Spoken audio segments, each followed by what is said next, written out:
ಮರ ಆಗ ಹೋಗಿದ್ ಮಾತಿಗೆ ಯಾಕೆ ಮರ್ಗಾಕತ್ತೀರಿ ನೀವು ಆ ಕಣಿ ನೆನೆಸ್ಕೊಂಡೆ ಮರ್ಗದ ಈ ಮರ್ಗಬೇಕಾದ್ರೆ ಇದಕ್ಕ ಕಾರಣೀಭೂತ ನಿಮ್ಮ ಅಪ್ಪ.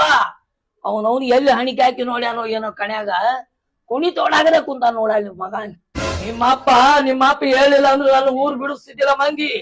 ಇದಕ್ಕೆಲ್ಲ ಏನ್ ಮಾಡ್ಲವ ಯವ್ವ ನೆನಿಸ್ಕೊಂಡ್ರ ಒಂದೊಂದು ತಲೆ ಕೂದಲ ಕಿತ್ಕೊಂಡು ಸಾಯ್ಲಿ ನಾನು ಹಂಗಾಗಿಲ್ಲ. ನಿಮ್ಮ ಅಪ್ಪ ಏನ್ ಕಣ್ಯಾಗ ಹೇಳುದಿಲ್ಲ, ಕುಣಿ ತೋಡಿಲ್ಲ.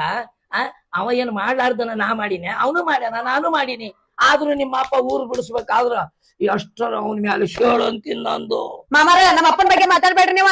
ನಮ್ಮ ಅಪ್ಪ ಕಣಿ ಇಳಿದ ಕುಣಿ ಹೊಡಿಬೇಕಾದ್ರೆ ಒಬ್ರು ಕಣ್ಣಿಗೆ ಬಿದ್ದಿಲ್ಲ, ಸ್ವತಃ ನಮ್ಮ ಅವನ್ ಕಣ್ಣಿಗೆ ಬಿದ್ದಿಲ್ಲವ.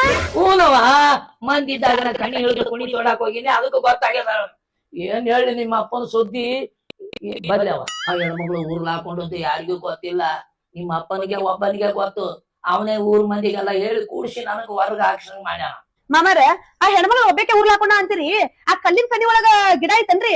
ಇತ್ತವ, ಒಂದ್ ಬಸರಿ ಗಿಡ ಇತ್ತು.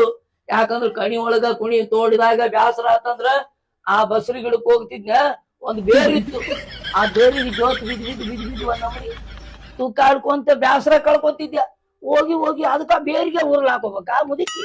ನೋಡ್ರಿ ಮಾಮಾರ ಮಾತು ಒಮ್ಮೆ ನಮ್ಮ ಅಪ್ಪನ ಹೆಸರು ತಗದ ಏನ್ರ ಮರ್ಯಾದೆ ತಗದ್ರಿ ಈ ಮನ್ಯಾಗ ಒಂದ್ ಕ್ಷಣನೂ ಇರಂಗಿಲ್ಲ ನಾನ. ಇರಂಗಿಲ್ಲವ, ಮಾಡೋ ಹಲ್ಕಟ್ಗಿರಿ ಮಾಡ್ಯ